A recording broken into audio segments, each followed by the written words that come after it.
and I'm the Associate Director for Peacebuilding Research here at the Mershon Center for International Security Studies. Measuring Peace is a new series that our Transitioning from Violence program is hosting this year. And since this is a launch, I want to offer a brief framing for the webinars and the in-person workshop that we've got planned. So, why do we study peace? How do we study peace? What about peace are we trying to understand? Who benefits from our research on peace? Conflict and violence seem relatively measurable, but is peace? Within the academy, as well as policy circles and among peace practitioners, there have been historic divides on these answers, and how these questions get answered will depend on who you ask. Even as we tried to frame the series, there was lively debate. Should we use the word measure in the title? For some, it indicated a lean towards quantitative approaches in peace science. Could this signal reflect a bias? Is the word too restrictive? But then peace studies experts rallied back. They too used the word measure and didn't want its meaning to be defined or appropriated by peace scientists. As peace researchers, there are networks of beliefs and logics connecting the philosophies and ethics that guide our work, frame how we view the world, what constitutes knowledge for us, whose knowledges count, and the purpose of building knowledge. These beliefs shape what we pay attention to, what questions we ask, and the ways we go about gathering, co-creating, or producing knowledge. Conceptually, how we define peace and the qualities of peace differ. Some researchers understand peace as the absence of direct violence or negative peace, whereas for others, conflict and peace aren't static ends. They remain in ongoing and dynamic tension. For them, in the aftermath of violent conflict, peace is productive and may include addressing the root causes of violence, the restoration of relationships, the creation of equitable structures, along with social transformation. Peace might be described as a durable peace, an inclusive peace, partial, insecure, polarized, and ironically, even a violent peace. Qualities of peace, how we might know it, could relate to conciliation, stability, security, resilience, or reconciliation. All this to say, peace has a mixed character. It is a much more complex concept than the simple binary distinction between what negative and positive might suggest. To measure peace, many researchers test hypotheses. They work to control variables. They use data sets, event coding, forecasting tools, and games, while others build and test theory using interviews, focus groups, archival research, and embedded ethnography. In between, there are researchers who work toward blending and blurring these boundaries using, for example, collaborative methodologies and participatory statistics. The locus and recipient of peace research may be academia or the state, or it might be situated in and bring benefit to hyperlocal contexts. Johan Galtung, one of the founders of peace and conflict studies, pushed against vertical either-or, disciplinary, and sectoral divides, asserting that to study peace, to measure peace, must be a transdisciplinary endeavor because of its complexity. A multidisciplinary approach is simply not good enough because, as he puts it, you end up with a handful of limited or biased visions that don't provide clear overview or integrative understanding of the whole. And we agree. To that end, our hope through this series is to offer opportunity for insights originating within one discipline or sector to travel to the next, to invite curiosities, to introduce intriguing concepts, to probe assumptions, to generate imaginaries, share emergent methodologies, and ultimately to strengthen and deepen the study of peace. Today, we have with us Dr. Roddy Brett and Dr. Roger McGinty. Roddy is an associate professor in peace and conflict studies at the School of Sociology, Politics, and International Studies at University of Bristol in the UK. He is trained as an anthropologist and political scientist. Roger is a professor at the School of Government and International Affairs and director of the Durham Global Security Institute at Durham University, also in the UK. He is the editor of the journal Peacebuilding and the founder of Everyday Peace Indicators. They are speaking with us today about a project funded by the Economic and Social Research Council entitled Getting On With It, using multiple qualitative methods to capture dynamic contexts. Roddy and Roger will talk about their research design, their questions guiding their study, the methodologies they're using, analysis that has been emerging for about the next 55 minutes or so. And then we'll open it up to you for questions. Please feel free to begin writing your questions throughout their presentation. The Q&A function is open, and I'll keep an eye on them along the way. So Roddy and Roger, we look forward to learning from you today. Great, Terry, thanks very much. You can hear me okay, presuming? Good. So I'm going to share my screen, if I may. Thanks, it's a big privilege to be here in the ether, wherever we are. It's at least the wonderful thing about Zoom is all of us being able to be together. I was very close to you around the corner this time last year at the Kroc Institute for the whole academic year. So you can imagine what the autumn must be like. Very nice. As you've said, I will now share my screen. Let's do that. Right, that should be fine. You should be able to see the presentation. Lovely. Okay, so Terry, as you've said, we're going to be speaking about one very specific project funded by the ESRC, the microdynamics of peace and conflict. I'll come to that in a moment. We're talking, Roger and I today, but we're talking really on behalf of the entire research team, which includes our two postdocs based at Bristol and Durham, respectively, Clara Vojvodic, Casabo, and Tia Segarian-Dickey. So the project, Getting On With It, Understanding the Microdynamics of Post-Accord Intergroup Relations, not really a title that fires off the tongue very easily, but it kind of says everything that's in the packet, if you like. This project emerged from a great many conversations that Roger and I have had over the last 12 years. And in a sense, the final conversation that put this together was when we were sitting on a plane for about 18 hours, pretty much going to Myanmar. And we probably tried to find something interesting and fun to talk about to prevent the two of us getting into conflict between each other. Essentially, what we were really interested in was the role of so-called ordinary people in, on the one hand, shaping peace, but on the other hand, potentially shaping conflict. And I'll say a bit more about that now. I'm going to talk for about 20 minutes, then Roger will take over.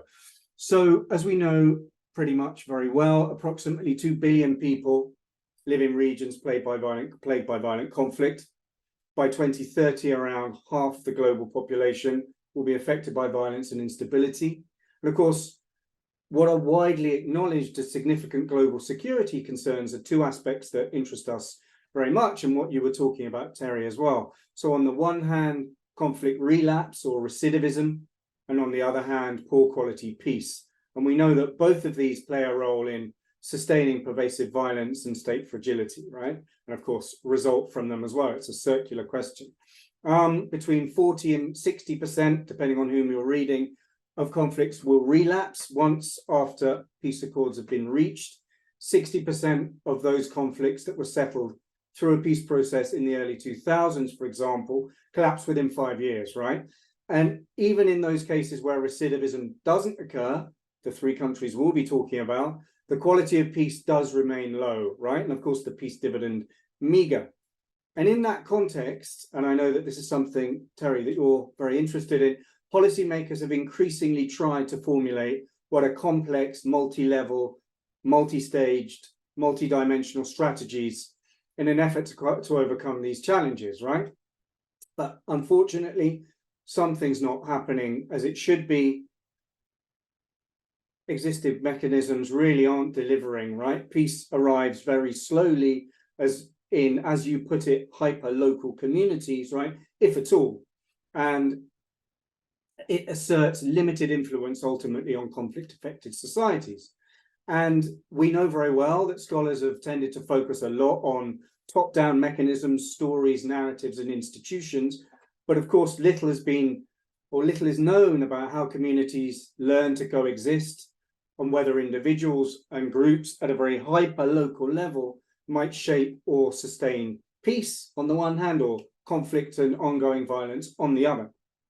So that's where we're coming from, in a sense. And also, in a way, probably good to mention that we felt a degree of dissatisfaction with a lot of very positive local level peace building stories that essentially focused upon the local as an inherently focused force for good, right? That at the local level, everything that happens is pro-peace. And we know very well that that's not the case. So we're shaping the research project through 3 questions. What are the strategies and the tactics that civilians employ when they're facing these everyday challenges of failed and failing peace, right? Contexts in which political violence persists, exclusion persists, reconciliation, intergroup reconciliation and interpersonal reconciliation are often brittle in the best of times. So what do people do about that? How do they face that themselves? How do, as we put it, how do they get on with it, right? And of course, relatedly, what we're interested in is, if we look at this hyper local level, how is it that groups are able to learn to coexist? And potentially, again, in the best of cases, to reconcile in the wake of atrocious intergroup violence. And we're looking at 3 really different contexts: Northern Ireland, Colombia, and Lebanon, right? That, of course, are very different conflicts. But what we felt was interesting was that they kind of share family resemblances, right? They've been through very grotesque, atrocious violence in their conflicts. Of course, the case of Colombia, the conflict is ongoing. And each of them went through a peace process that might be frameable, if you like, within the paradigm of the liberal peace. The peace that each country has is a very fragile peace, is what I would call a peaceless society. So how do people get on with life in those contexts? And in a sense, the third question was relatedly, right? How is it that civilians are able to withstand these challenges and also potentially to shape the causes and the context and the consequences of intergroup political violence? What we hear very often, this is something that's emerging in the project, is that what happens after a peace accord is always inevitably legacy, right? And I think what we're seeing in the context we're looking at is that using the word legacy to describe what's going on in Northern Ireland, Lebanon, and Colombia today, it doesn't really cut the mustard, right? I think we're sort of exploring more whether or not we can think about post-accord situations, intragroup relations, political and criminal violence, and so on, as continuity, as reconfiguration, but we can happily come to that in the Q&A. So just to talk briefly about the context I've mentioned already, Lebanon, Colombia, and Northern Ireland. We've worked very closely over the last 2 years. We're in our final year of this project. We've worked very closely with partners in Colombia and Northern Ireland. The collaboration has been brilliant. It's been what we think has been very equitable. It's been very strongly pushed in terms of developing the project. So from the beginning, developing the project from the outset, really, we did with consultation constantly with our partners. They're working very closely with us around data analysis, but we can come to that in a moment. The project really has been focusing on 4 sites in each country. And in terms of what those sites represent, if you like, we have urban and rural divides in each country. We have sites where there's been a lot of international and national support to peace building processes, and sites where there have perhaps been less so in terms of support. We've ended up, through using what we think are fairly innovative methodologies, we've ended up being able to engage very closely over the last 2 years with around 200 people in country. We've used semi-structured interviews. In some cases, we used focus groups. We've tried very carefully not to speak with the usual suspects that probably many of us have spoken with in the past. So we shied away from a project that was very much based on the views of meso or micro level elites, NGO leaders, local government, former combatants, and so on and so forth. And what we really wanted to do was get to what we thought was the very ordinary micro level. And Roger, I know we'll talk about this in a moment. So we've used life histories. We realized kind of halfway through that actually life histories probably weren't that useful to get to what we were really wanting to get to, which was asking people, how do you live your everyday life, right? When you have to go from home to work, where do you go? Where do you avoid? What are the processes that you take when you decide which street to walk down, to whom you to speak as you go to work, when you buy your shopping, where do you buy it? Those were the elements we were really interested in, because we wanted to understand really how it was that people in such extraordinarily adverse conditions get on with life, right? So we kind of began to improvise quite strongly and move away from life histories and work very closely with walking interviews that were perhaps less difficult in some contexts than in others. We've carried out very strong visualization processes, so collaborative community mapping, where people feel comfortable to walk, where they feel uncomfortable, institutions that they feel they can relate with, those that they feel they can't relate with, and so on. We can come back to this later. And we've also employed a really interesting photoethnography process whereby folks in community have been taking photographs, sending them to us, representing where they feel comfortable, again, where they don't feel comfortable, and so on. I won't go into the details here, but as you can see, we have our 4 sites in Northern Ireland on the map there, and the 4 sites in Colombia. We've worked, in the case of Colombia, we've worked in the south of the country and tried really to work in areas particularly where these kind of questions we felt weren't being necessarily asked. And then when it comes to Lebanon, similarly, we've worked in a sense in a broad range of the country, south, central and north, Tripoli, Beirut, and the part of the country in the south bordering on Israel. So we'll talk a little bit about what we've done. Roger will come to this in a little while, but I just wanted to begin to share a little bit about what we're finding out, what we think we're finding out. So by really focusing on very micro level communities, we're not working in cities, we're not working in towns, we're not even really working in villages. We're very much focusing on street level, so maybe in some areas 2 or 3 streets. And working with, as we put it, ordinary people. There are sort of 6 elements I wanted to point out really briefly, right? We think through the research that we're generating, we have a ludicrous amount of data that we're trying to analyze at the moment. We're really beginning to get to grips with the narratives and the representations that people use of their adversary group, but also of their own group. So intra and intergroup relations, it's really coming across very strongly. I know Roger will pull out some quotes to start thinking about this. We think as a result of carrying this work out, we're really beginning to develop a very robust comparative evidence base. We're turning that into a data set, which for me, being very old school, is quite a complicated challenge, but fortunately we have 2 far more innovative postdocs who are helping us with that process. And that's helping us understand what is really taking place at what we're calling the micro level. Roger will define that in a moment. I think then we're beginning to understand the way in which civilians at a very local level begin to develop their own strategies and tactics for dealing with extraordinarily adverse conditions. For example, people will leave home for work very early. They'll cross what they call, in the case of Colombia, for example, invisible boundaries between armed groups, where areas where different armed groups control. In the case of Buenaventura, for example, they will then get to work. After work, they'll leave as soon as they can. They'll get home, and they impose upon themselves their own state of siege, if you like, their own curfew. They won't leave work after. They won't leave home after dark.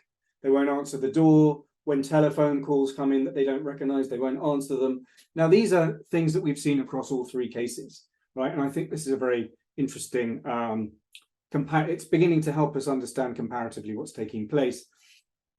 As I've said, we're building really interesting visual representations of intergroup post-accord relations through community mapping and photography. And that's helping us, I think, very closely develop what we really want to develop out of this project, which isn't only an academic repertoire, if you like, but it's also, we wanted to be able to say something useful for policymakers, right? So next month, for example, at Bristol University, we have a really interesting workshop with folks from the UN, from the European Institute of Peace, from different organizations, from our partner organizations, where what we want to say to them is, look, these are our insights, help us understand if there's anything we can glean from them for effective policy, right? And again, we can come back to that afterwards. And in a sense, the kind of upshot of those prior points is that we're hoping also to be able to develop a kind of original theoretical model that really helps us understand not top-down stories, but bottom-up stories. And I want to come to that now, before I hand over to Roger. So how does our project fit in with your wider series, Terry? Well, of course, you're asking whether peace is measurable, right? You're arguing, I think, rightly, that building peace is complex, it's non-linear, that durable peace has to be built collaboratively, right? Multi-level, multi-stage, multi-actor, local, national, and global, and so on. And I think what we'll talk about now, I think our findings do really support these assertions. And I think what we're doing potentially indirectly, what we didn't really perhaps realize we were doing, is maybe we're indirectly measuring peace, but I think significantly we're also measuring its absence, right? As I said earlier on, we're looking at societies that are simultaneously post-accord and what I would call peaceless, right? Ongoing political violence, criminal violence, exclusion, brittle intergroup reconciliation, complex narratives between groups. And yet in these contexts, we also see really important incidences of collaboration. We can come back to that as well. So just one point I wanted to make in that respect. I think we're all pretty clear that the idea of a 0 hour is really problematic, right? Intra and interstate conflicts, they don't just end uniformly across territories and also in people's hearts and minds, right? Wars do end disjunctively, right? We know that. Conflict, violence, peace, we've all written about this probably, often coexist. Scholars have called them mutually constitutive or entwined and so forth. The really interesting example about messy endings of the Second World War in Berlin that Jana has written about in the book Aftermath, I think, is a really illustrative example of that. But I think what we're interested in is the way in which not only do people adapt under these conditions of peacelessness, if you like, not only are they subject to those conditions of peacelessness, but we think they also shape them, right? And I'll come to that now. How do they do that? So in terms of the findings, just to respond to that last question, what I think we're finding, and of course I think these do have implications for policy, and again, perhaps none of this is very new, but I think what is really important is the fact that we have hundreds and hundreds of pages of very almost forensic empirical data that attest to and assert these conclusions. We know peace deals that are signed in faraway metropolis mean very little for people on the ground, right? Where they continue to experience repression and violence in a very localized context. Take the case, for example, of Buenaventura. You take the case of Buenaventura, you have all sorts of forms of criminal and political violence intermeshing. You have a context in which local groups on the ground are asserting repression to prevent communities from mobilizing against mega projects, to prevent other armed groups coming in and infringing upon their own consumer markets. You have a context in which armed groups are trying to maintain corridors to get drugs onto ships and to get other things off ships, right, in a very important port on the Pacific coast. And so what we're finding, and I think this is something you pointed to, Terry, is that what we're looking at are forms of violence that are asserted at a very localized level, but are driven by a kind of convergence of national, international, and transnational dynamics. And we think that's really important, right? And the way in which people respond to that on the ground is also really important. And in this context, what we're arguing out of this project is that civilians, to a certain degree, are ending up being the first line of defense, right? At keeping and building peace. And I know Roger will come to this. People are very deftly employing local knowledge in developing diverse tactics and strategies to survive. So collaboration, but also, as we've seen very much in our project, avoidance, right? You don't go down certain streets. You don't wear certain clothes. You don't say certain things. You don't talk to particular folks that you know might be connected to armed groups, and so on.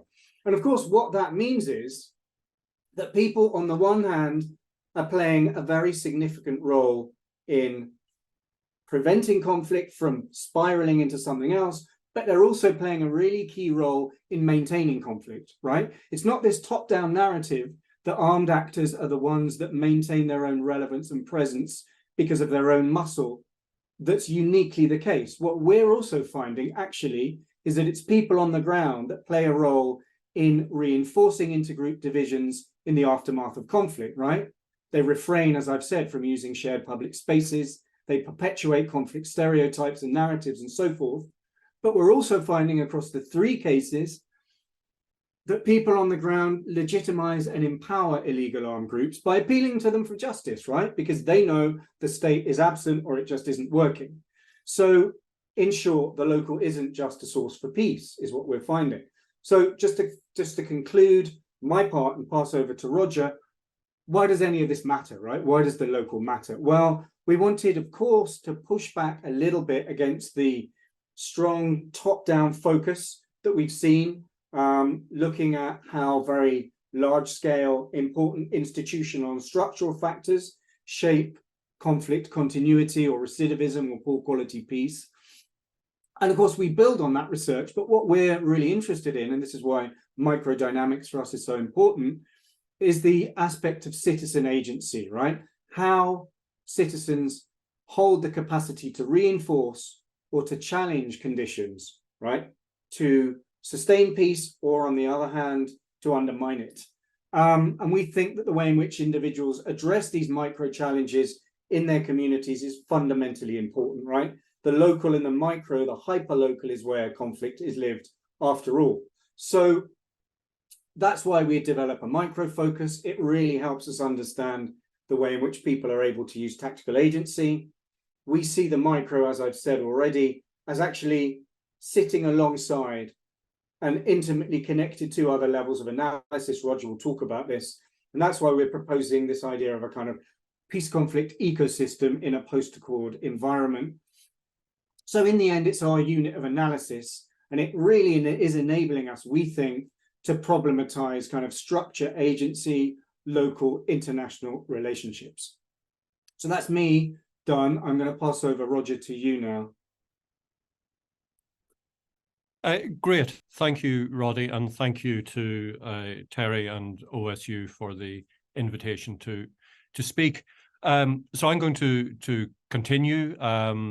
Focus largely of what I'm going to talk about will be methodological, and particularly a further justification of our level of analysis. That is why we're looking at the micro and specifically micro dynamics. And I think it comes from an understanding that peace, conflict, and everything in between is experienced at the level of the individual, of the family, of the community. And therefore, it seems important that if we're going to take the local seriously, that we have a granularity in terms of our focus.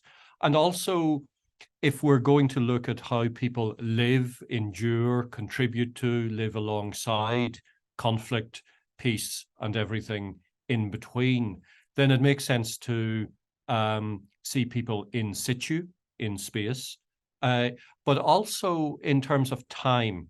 And certainly that's one thing that comes out of our research, the number of, in a sense, time stamps that people have when they narrate their own lives, the number of spatial or territorial markers as well is very important. In other words, people live, endure, coexist, contribute to conflict in time and space. And all of this, of course, is affected by intersectionality, affected by issues of gender, race, creed, ability, age, etc. And certainly the focus on the microdynamic allows us to see the everyday political economies of conflict-affected societies. And indeed, many of these political economies operate at the intragroup level rather than the intergroup level. One of the beauties of this research is that it brings out the vernacular. It allows, we hope, people to talk in a contextualized way. We're interested in phenomenological approaches in which we can look at how people live life as opposed to rely on how they say they live life. And there's an important distinction between those two. And I think we're always hunting, always in the search for the authentic representation of how people live life, and whether we as academics are able to reach that perfect representation, I'm not quite sure. But this webinar series, I think, is very much focused on that. There is a sense that research agendas that focus on the bottom up, that listen closely to individuals and communities, may challenge expert knowledge. Often that expert knowledge is aggregated, often is cosmopolitan, is possibly external. Could I have the next slide, please, Roddy?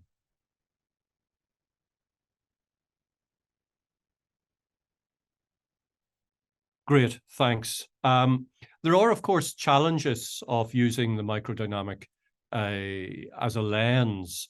There are multiple definitions of what microdynamic, or at least the micro, might mean. And sometimes these definitions don't align with one another.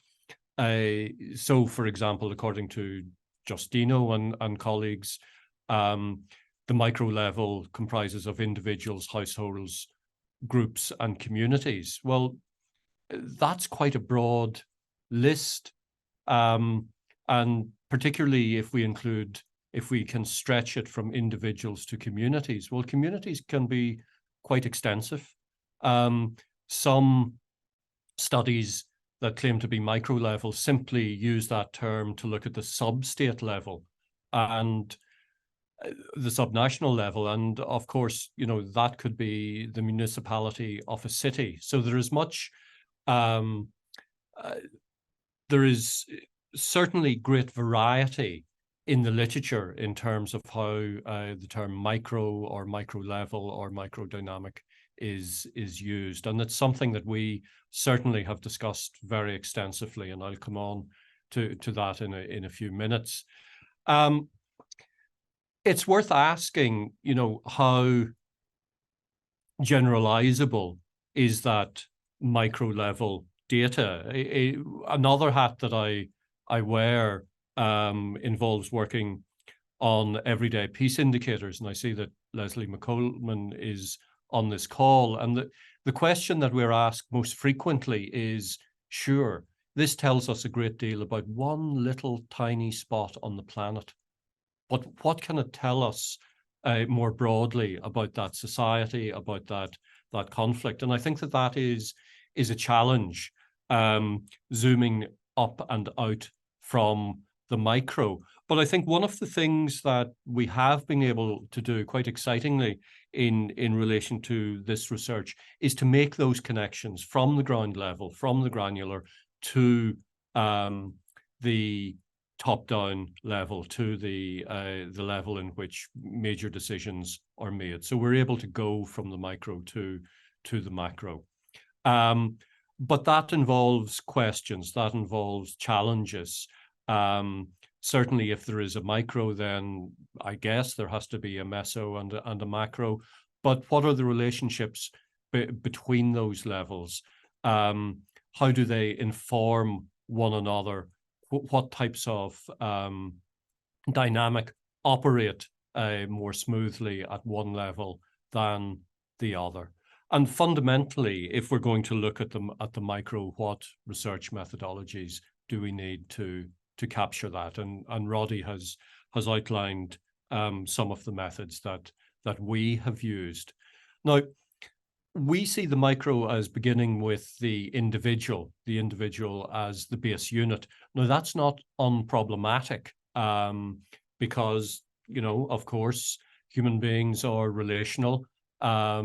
We might be individuals, but we have collective characteristics. We operate often in identity groups, and individualism might be more prominent or permissible in some societies than others. So we use that as a base unit in the knowledge that people are relational, that we're focusing on interactions and encounters at the intra and the intergroup levels.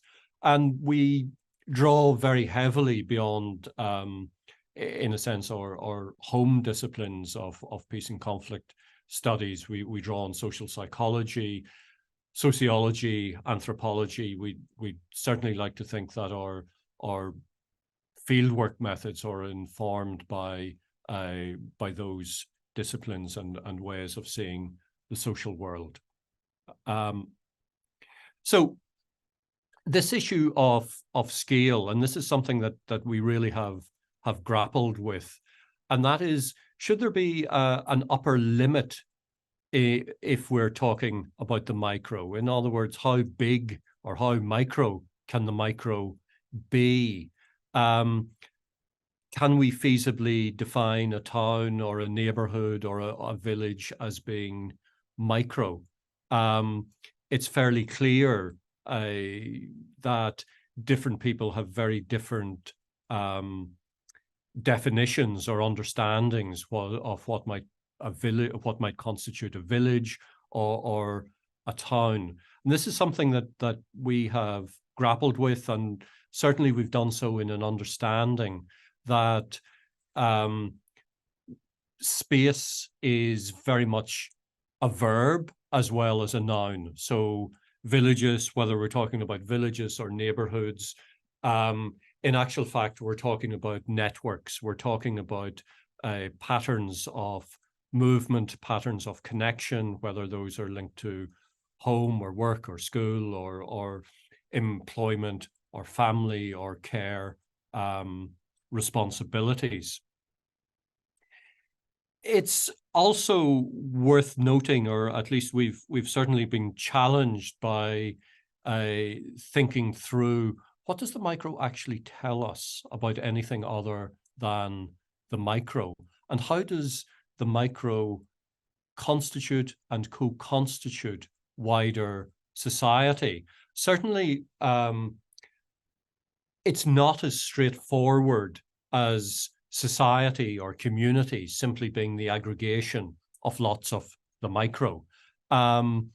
It's much more complex, and power is involved, intersectionality is involved. And that has led us in our attempt to conceptualize where the micro fits and how it might relate to other levels of analysis, to think about ecosystems, to think about connectivity, to think about how some elements of an ecosystem might be more active, more energized than others, might be more connected.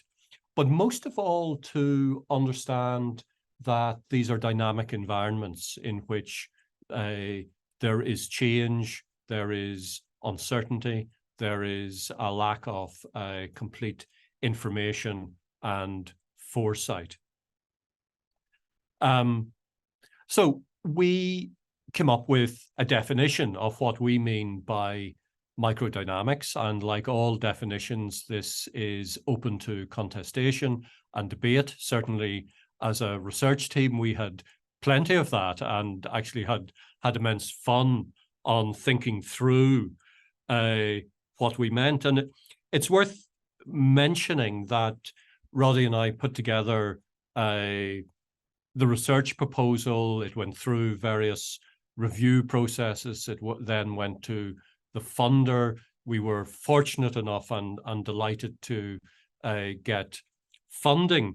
But of course, having a successful research proposal with a research design in that is only the first step. And of course, when we realized that, oh, we now have to do this, we now have to think very carefully about conceptualization, about the link between theory, concepts, and fieldwork. A lot of the things that we had in the research proposal were up for debate again. And of course, when we employed two extraordinarily able research assistants who had their own ideas and their own interpretations and their own disciplinary backgrounds, it became actually a wonderful exercise of revision and reflection, which is still ongoing. So the definition of microdynamic actually came after, this definition came after we were funded, and was really part of the desk project of the early part of the project. So we see microdynamics as the actions, reactions, and interactions that reveal the changing identities, stances, and cleavages that constitute social relations at the level of the individual within a societal ecosystem. Now, even within that sentence, there's lots that we can unpick and unpack, you know. So if identity is in there, then simply by being, simply by existing as a member of a group, that means that you're part of a microdynamic. And some people might object to that. Stance, which often is unspoken, is a form of logic, a mode of thinking, again, open to debate.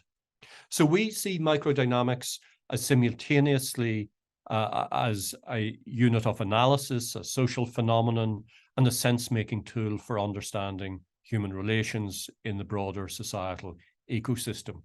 We situate individual interactions as the base of microdynamics that then must be assessed in relation to other scales of action. And again, you know, I remember fondly back to the many discussions that led to this definition.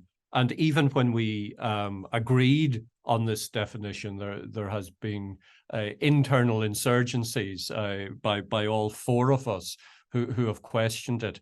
And actually, I think that has been a very good thing, that our research project is reflective, that we have an epistemological humility that comes from a place of not knowing all of the answers, of beginning from a place of not knowing, rather than the conceit of knowledge or some form of omni-knowledge. So coming up with that definition, and in a sense, checking that definition against research findings has been great fun.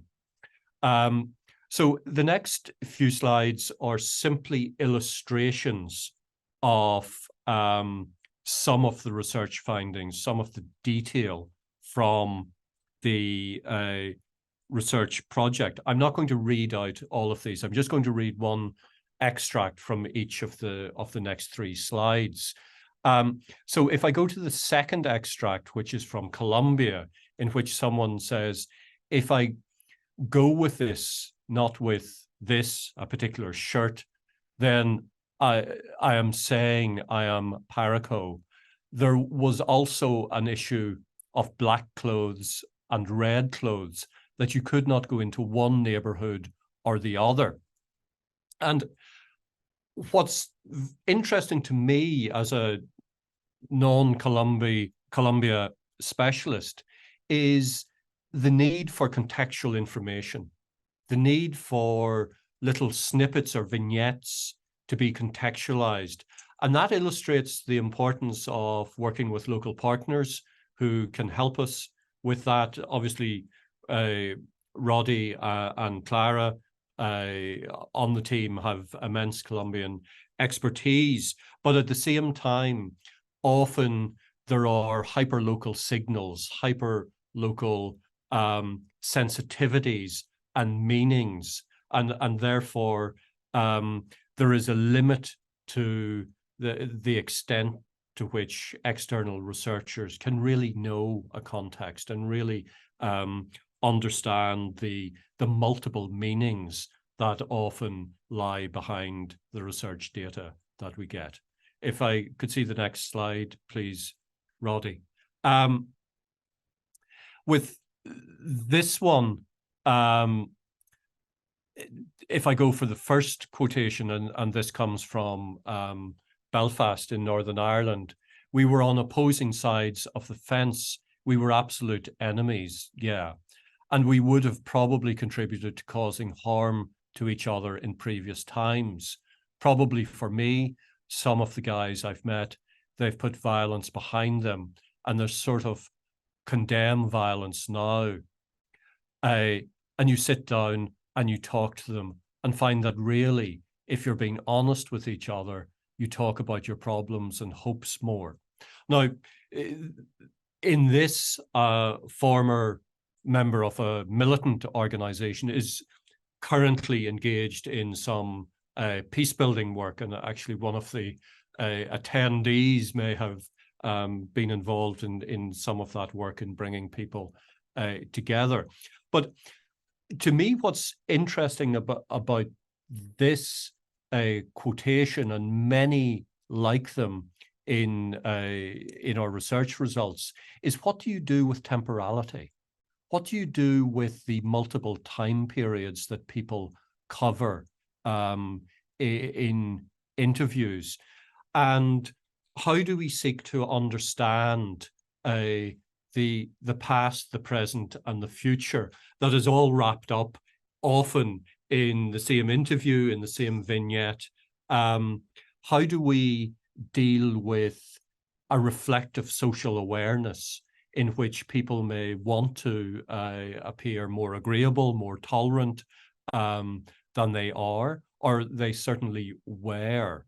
And we're talking about long-running conflicts. We're talking about conflicts that are multi-generational, in which many of our research participants have been through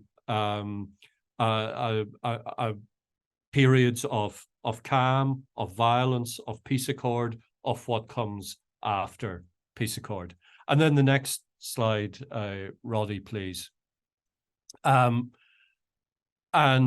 I'll just go for the last one, again from Northern Ireland, and following a drug overdose and death of a teenager in a village, the community organized a response to protect the village young people from the presence and prevalence of drugs. Community-led, composed of parents and grandparents.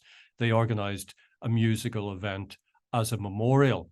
And again, what's interesting about this, I think, is the extent to which our research is bringing up a lot of socio-cultural, socio-economic issues that may or may not be related to the conflict. And it's very difficult for us at a remove, particularly at the remove of time, to make those judgments. And I'll just finish by saying something about coding. So we have a huge amount of data. We want to review that in a systematic way.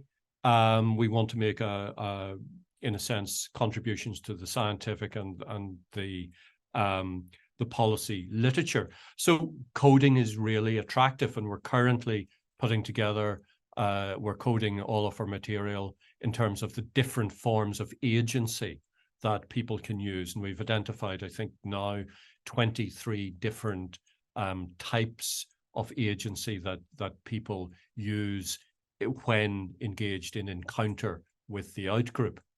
So the promise of coding is that it allows us, or it promises to allow us to interrogate material in a systematic way. It should allow comparison between cases. It allows the quantitative interrogation or analysis of qualitative material. And it opens up the possibilities of different databases talking to one another, of an interoperability of research, which I think is extraordinarily exciting, in which we're seeing the same phenomenon only in very different contexts. But of course, there are challenges, and I'm going to finish with this. It seems right to do so because our key focus is on methodology. Coding, let's face it, is a pain, and as a research team, we're mired in the trenches of coding. It is a lot of work. It's very labor intensive and expensive, and I'm when engaged in coding, I'm very aware of the danger of losing exactly what we're looking for, and that is the granularity. And of course, at some stage, if we are to make comparisons, if we are to aggregate material, then we have to lose that. But it's a very painful process, and it's one that I think has practical and ethical implications for the research that we're engaged in. And of course, coding happens post facto. It happens out with the research area. It is decontextualized. So, for example, there are many occasions when engaged in coding, one wants to go back to that interview and ask a follow-up question, but what did you mean when you said that? So, for example, it's very difficult for us to know the intentionality behind a particular action. Okay, let me finish there. Hopefully there are lots of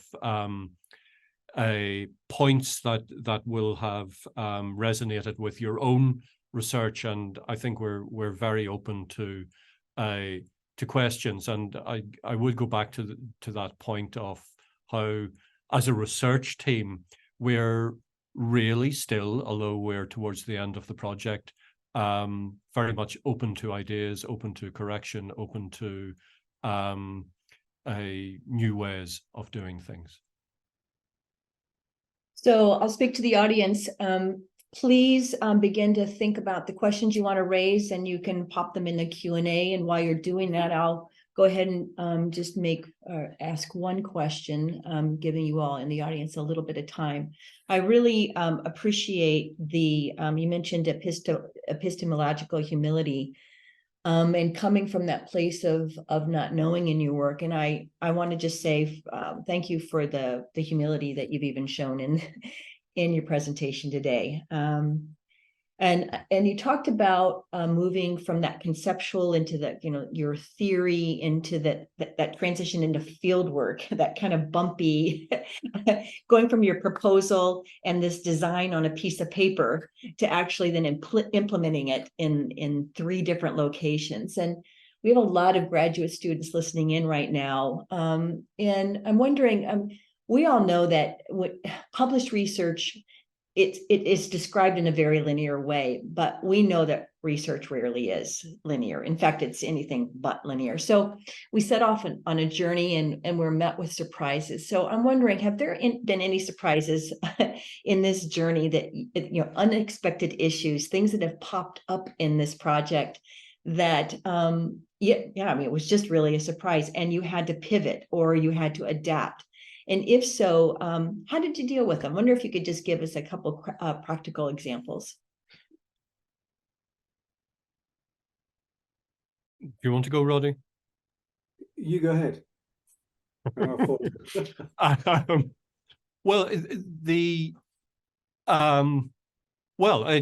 example, as most of us know, behind the shiny and exciting research project is a lot of administrative and logistical work, and I think that's where most of the holdups have been. So, you have, as part of your project proposal, a nice Gantt chart with a timeline of, in month 3 we will have achieved that, or whatever. But we're dealing with we're dealing with a number of externalities, and one, if there's the word externality, there must be the word internality, and so we're dealing with universities, which are often slow moving. So as part of this project, we were fortunate enough to hire 2 research assistants. That process took longer than we anticipated. And, whilst in your Gantt chart, you can say we will do this by month 2, actually employment processes, particularly in the UK, are drawn out and governed by law. The reason I'm raising this is because it's not one of those exciting fieldwork challenges. Oh, there was an election. Oh, there was a particular area of contention. We know that we're working in suboptimal conditions. We know we don't have the conceit of thinking that we're working in a laboratory.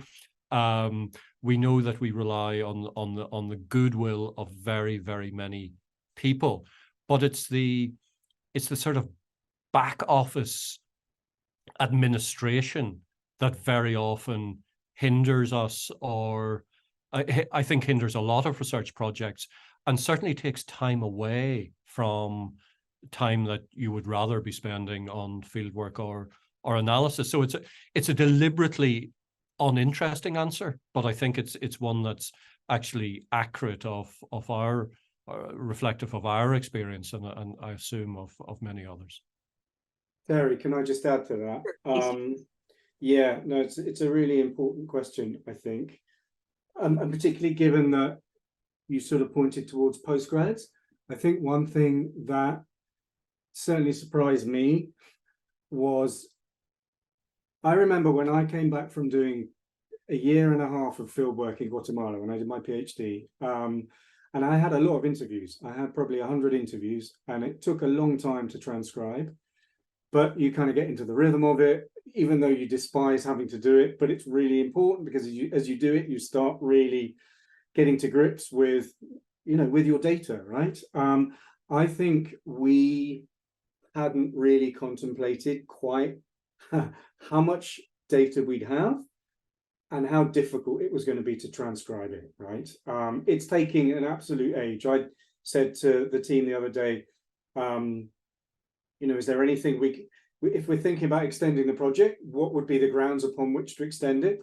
And one of us said, because we need another year to transcribe all of the material that we have. We have so much material, and that is even before thinking about the visualization, the maps that we have, the photos that we have, and so on. So I think it's always really important to get time in to do that, enough time in to do that, put resources aside to do that. We're using this thing called Happy Scribe, which sounds quite Orwellian, but essentially what you do is you feed in your transcript and it comes out looking slightly monstrous, and then you have to sort of listen and adjust.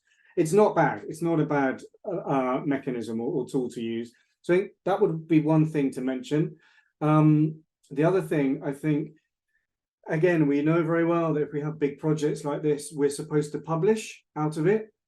We won't say where it was submitted, but we submitted an article to a journal almost 1 year ago, and we're still waiting for it to come back. And in a sense, your projects are measured upon your publications in many ways, right? So maybe kind of making a clearer strategy for that would be something useful. Well, you can't write your articles until you have the data, so it's complex. What didn't surprise us, as Roger said, were the question of elections. Each of the 3 countries had an election, so it caused security issues that did slow us down a bit. But I think, and again, another pointer to potential postgrad work or research, having really trustworthy partners on the ground is golden. And they've been brilliant in helping us select sites, analyzing the data. So I certainly would like to give them a big shout out. quickly, just to follow up, how did you find those your local partners? Because again, with grad students that are starting that want to go out into some of these spaces, tell us a little bit about that process. Well, yeah, I mean, I can talk for the case of Colombia. I think just because I've lived in Colombia for 5 years, I've worked there, carried out research there, and I'm luckily enough to be connected with brilliant networks of folks in the UK, but also in Colombia. The partner that we chose for the Colombia country case was kind of ideal because they have a base here, but they have a base in Colombia. They do academic work, they do on the ground field work, really important research for policy. So they're kind of keyed into all of these areas that for us were really fundamental. So it was a case, kind of, it's less about how we found them, and I think more about the process through which we went in order to work as collaboratively as possible. And I think starting from the very beginning, sitting with your partners and saying to them, you know, this is the idea we have. Is it complete nonsense? Is it interesting? Is there any relevance? You're the experts, we're not. How do you see it? And so that, you know, builds up trust, but it also, they're the folks that know, you know, I'm sitting here in Bristol in my garden office. That was really fundamental, and having them the entire time kind of accompanying us in the development of the project. You know, we talk about collaborative and equitable partnerships, but we really wanted that to go beyond what it says on the paper and really to do that. Roger, I don't know if you want to add anything to that. Just one thing that I think is fairly crucial, and that is we built into the project fairly substantial money for our partners. That's not something open to grad students, and it's not open to every a research project. But I think it does get to this issue of meaningful partnership, because there are power relationships always in partnerships, and you know, if in a sense you are empowering through giving resources, then I think it's a good thing to do.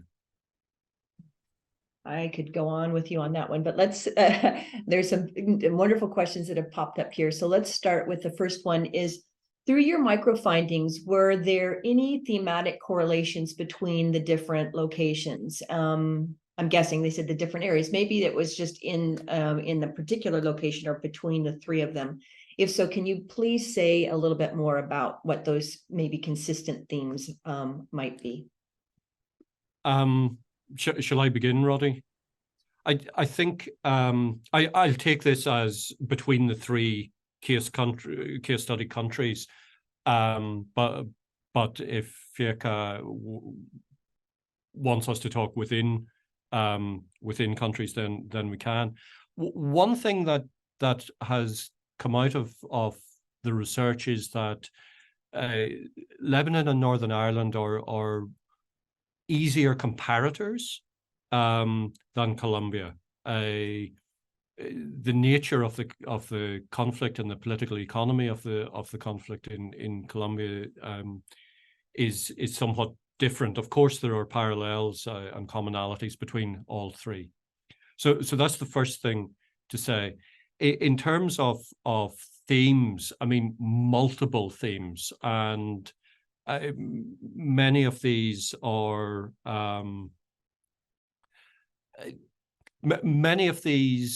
really, their prominence has only come through reading the transcripts or participating in the interviews. So, you know, this issue of agency, of the different forms of agency that people have at the local level, issues of temporality, the way that we narrate our own life or history or our community history just is imbued with time markers.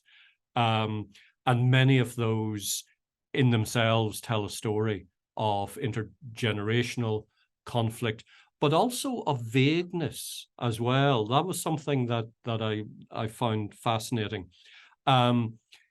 Issues of precarity, economic precarity are very prominent. Issues of anticipatory violence, the extent to which most direct violence has ended, yet it patterns how people live, where people live, the journeys they take. So the daily pattern of life is patterned by the anticipation that there could be a return to civil war, there could be an upsurge of violence. I could go on and on about these themes, but just a tiny example of one I didn't quite anticipate until reading the transcripts, and that is the deliberate use of ignorance in how people narrate and interact with others. So in intergroup interaction, people use a fake ignorance. So rather than offend someone, they will say, "Oh, I don't know, I don't remember."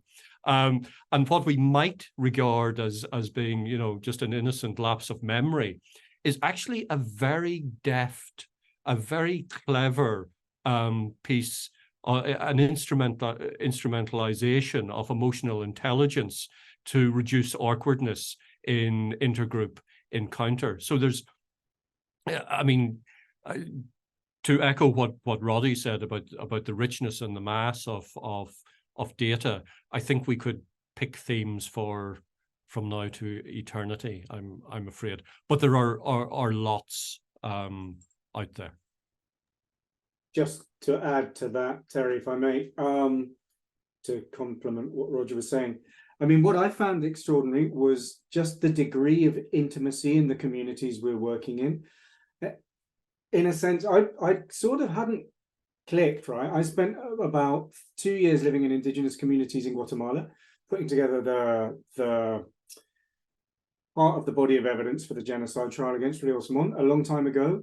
And it really reminded me of that. In other words, people live under the microscope, right? You know who your neighbor is, you know what they did during the war, you know who they ally with, you know what they have for breakfast probably, when they leave, when they come back. And that level of intimacy is extraordinary, right? Particularly given you're in a context in which very often there are no uncertain number of informers in each community. That's complicated, because how can you begin to when the norms, when the conflict norms are supposed to have ended, right? Because the conflict has finished formally, that stickiness of those norms is very, very, it casts a very long shadow, right? Another point I think that's really interesting, and again, deeply disturbing, of course, is the degree of alertness and vigilance that people show to their surroundings.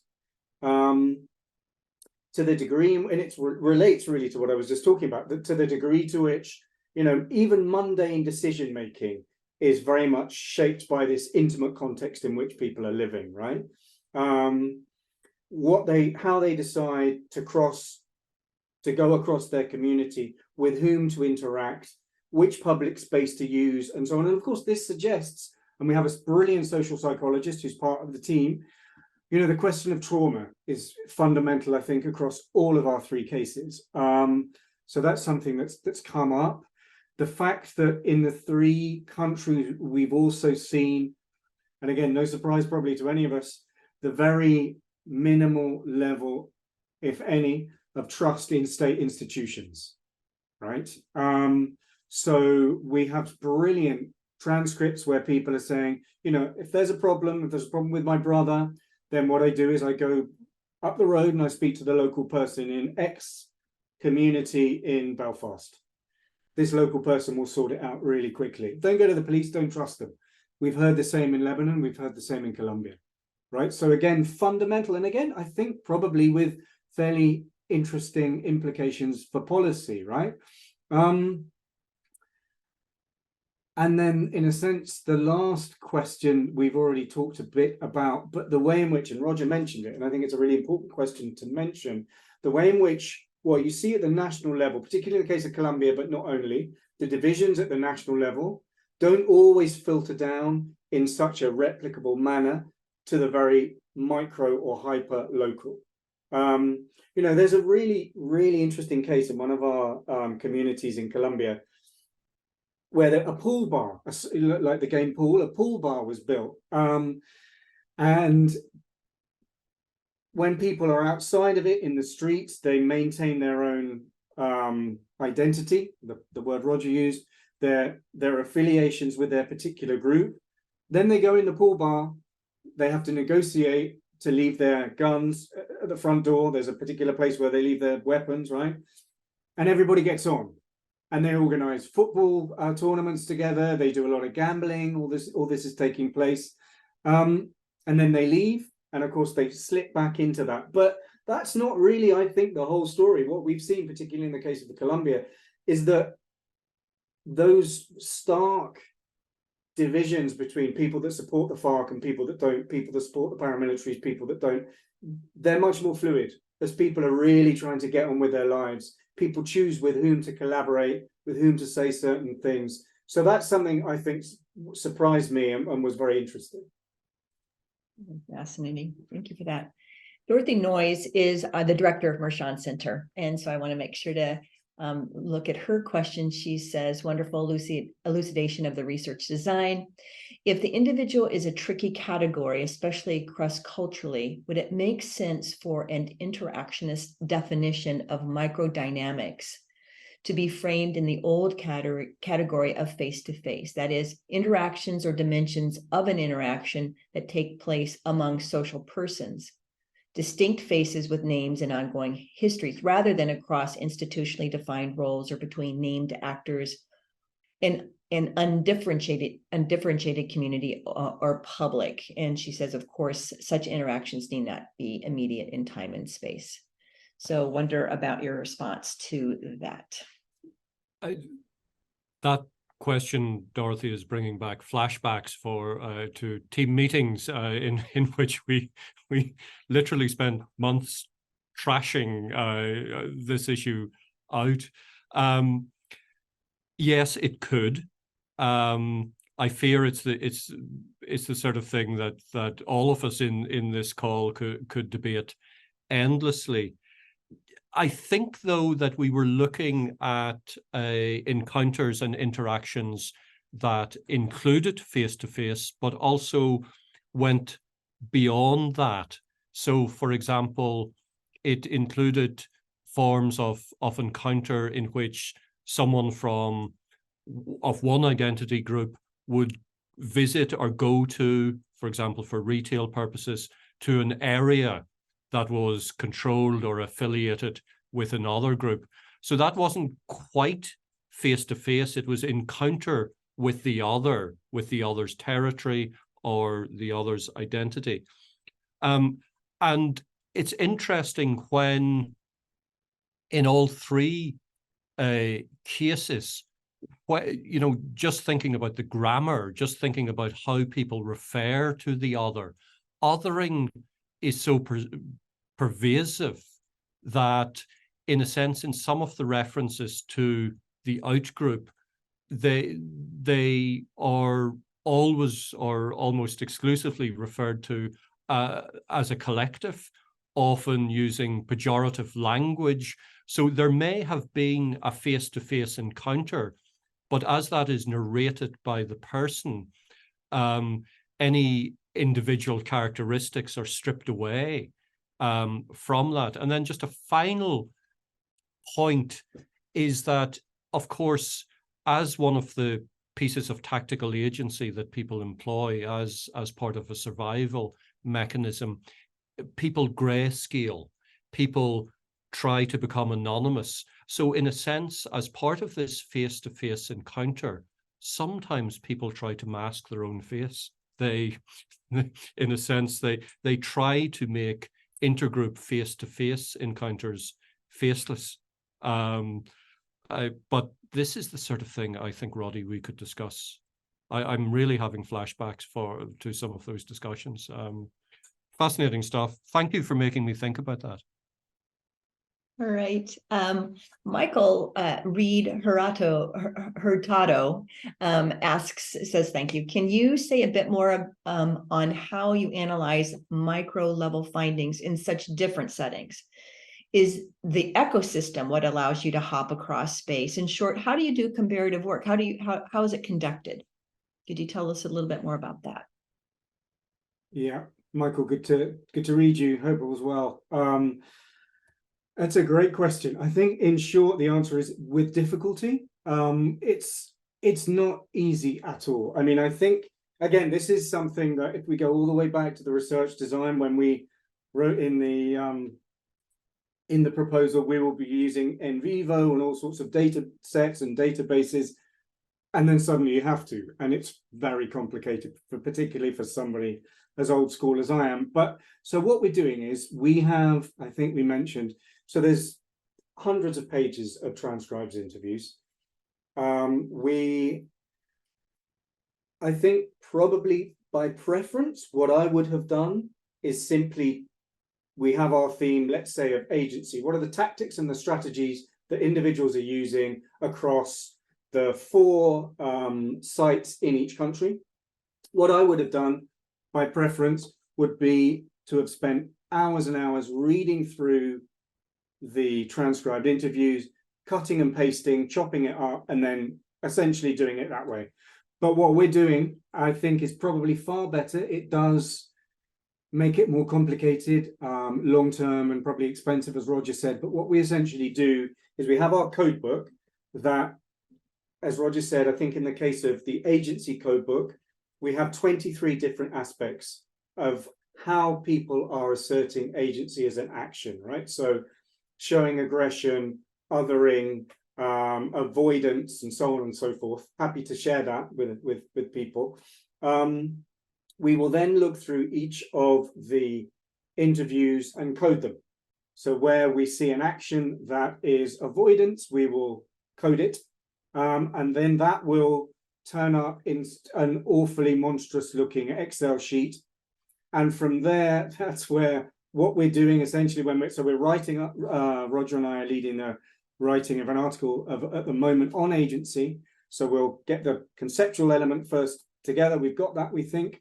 We'll then go back to the Excel sheet and start drawing out the examples of different forms of agency. And then, of course, what I think becomes really exciting is to see, okay, so this is how somebody deals with this issue in Buenaventura.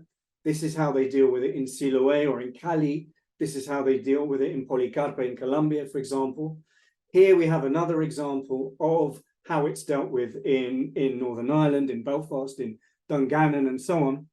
And of course, what we're getting there are both comparisons by like, but also difference.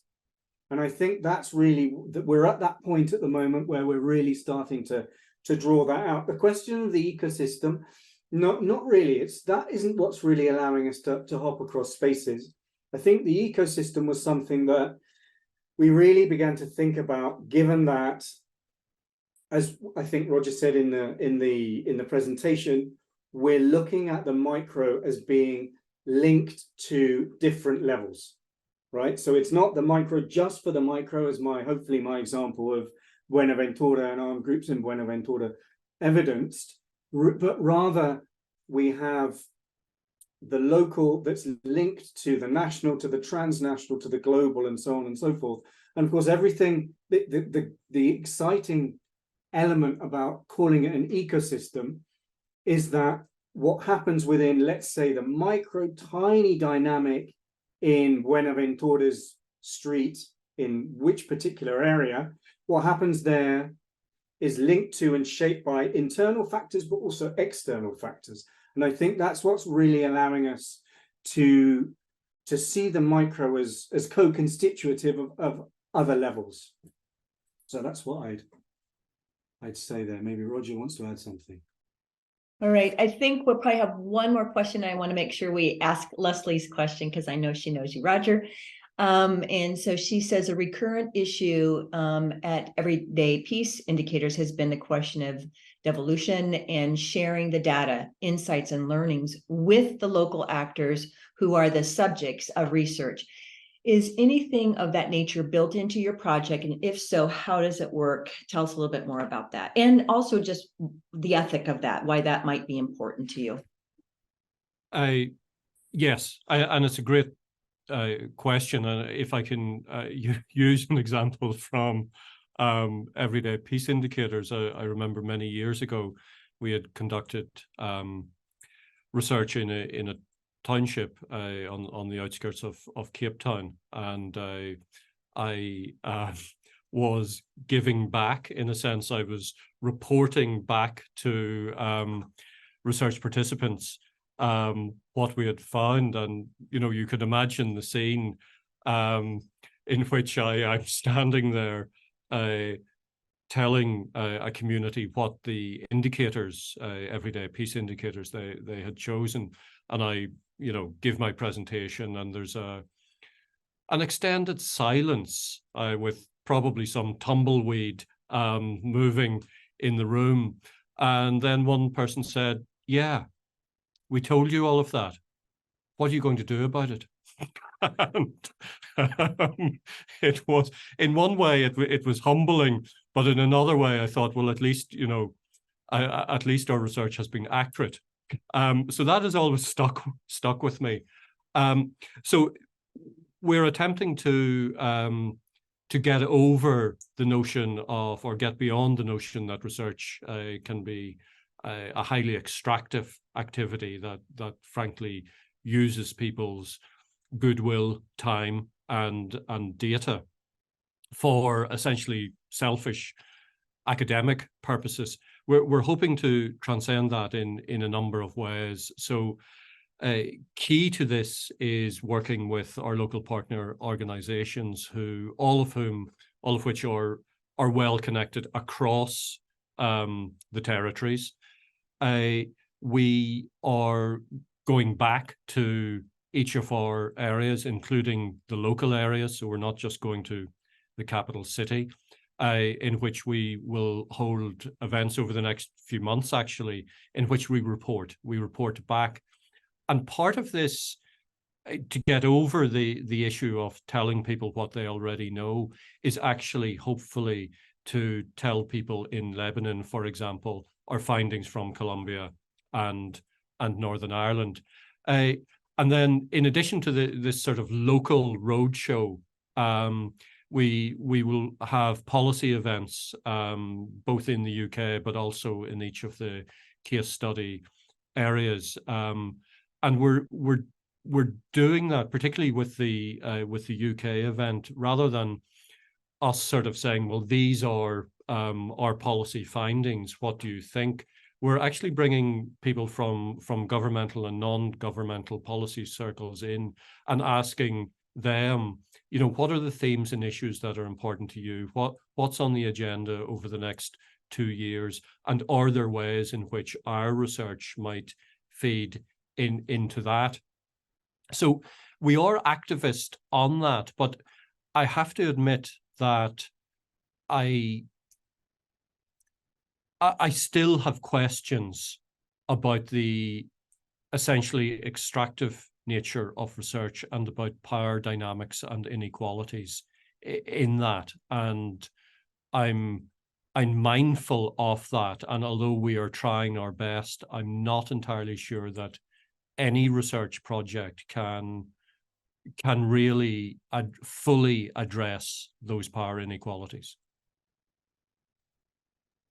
Right. Just one thing, I fully agree. I mean, I think, just to add to that, the idea has very much been that in the end, the conversations that we're having with folks over the last couple of years will be kind of given back, if you want to see it like that, but with the objective of really getting the voices and the perspectives of the people with whom we've been working into policy, right? So, for example, in all of the cases in community, in the regional, in the case of Colombia, southern Colombia, in Tripoli, Beirut, southern Lebanon, and of course Belfast, the idea is to hopefully to bring policymakers to these spaces, right? And not policymakers from up here necessarily, but folks that maybe might have a better bearing, local mayors, people in local state offices, and so on and so forth. And really, for us, actually, again, to take a back seat, right? It's not, here are the people for the picture, and in we come with our genius insights. No, on the contrary, it's really our taking a back seat and really trying to, in a sense,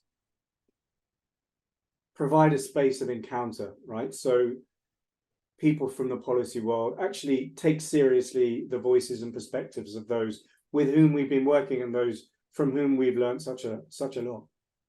Wow. Yeah. Wonderful. Thank you. Again, we're going back to that description of being humble in what it is you're doing. So I really, really appreciate that last answer. So to the two of you, thank you so much for sharing your research about how ordinary people are trying to get on with their lives, providing for their families in contexts that are sometimes peaceless. I think that was one of the descriptions that you used. And those of you that are in the audience, just to let you know that Roger will be with us in person for a workshop on everyday peace indicators on March 25th. And those of you that are grad students, if you attend 2 webinars and the in-person event, will give you a Measuring Peace certificate from Mirshan. So we hope that you will consider doing that. And then our next webinar is going to be on October 25th, Adele Brown and Claire Hazelden, and they work for Northern Ireland's executive branch. They're tackling paramilitary program. It's TPP. I can't remember all of what it means, but they're going to share actually a different. They're doing action research, and it's being conducted. That is being conducted for the last 3 or 4 years now, and they're interfacing academic research with policy and with programming and programming design, and with very specifically on continued paramilitarism in Northern Ireland. So just a different kind of research, but want to give you a chance to learn from them as well. So to everyone that's joined us today, and to Roger and Roddy, thank you so much for this presentation, and we will see you next time.